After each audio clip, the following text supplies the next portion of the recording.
Nzoia bago ng'anyo ka gisundo chudo margi mar omenda mabalang' maromo bilion 10 magibandho piny owacho mamalo e gwenge ma imbo ma Kenya. Kane otelni gi jakom margi Griffin Wasike giywak ni kar doko ni gisiro ywak margi joma mokalo to pod ok giyudo duoko. Giseyo mokalo spika mar boma mamalo Moses Wetangula magiwacho ni ema jimbo midhiero mekgi.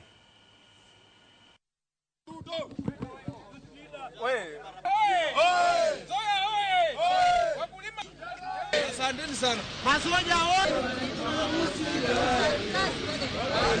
Spika Moses Masika Wetangula, mbona wewe badala ukuje wa address wafanyikazi na wakulima wa Nzoia wenyewe unaenda kanisani? Wacha kupaka makanisa matope na ujanja na ufisadi wako. As you are a one-time person, muko mnaenda nyumbani na hiyo Kenya kwanza yenu. If you will not avail yourself na maliza hii mambo ya Nzoia. Kama kampuni mumeweka kwa private investor.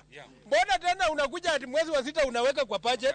Na huyu ni private investor anatakana mwenyewe and then watu waambie walipeana Nzoia kwa pesa ngapi ndio raia akaanza kurun yenye imeshindwa kulipa wafanyakazi, kulipa watu area zao na wakulima. Wafanya biashara nje wanaumia, vile sisi tunaumia wanaumia. Spika anakuja anasema bilioni 2. Bilioni 2 si pesa tunahitaji bilioni 10. Pesa yote ndio tunahitaji. Umetufuta unataka nini? Ukifuta mfanyakazi mpe pesa yake aende nyumbani. Anaenda kutangazia kanisani kuwa rasi yetu ametenga bilioni 2 watatupea mwezi wa 6. Na sisi tunadai bilioni 10 na 10.8. Sasa akitupea bilioni 2 mwezi wa 6, hapa katikati tutaenda wapi?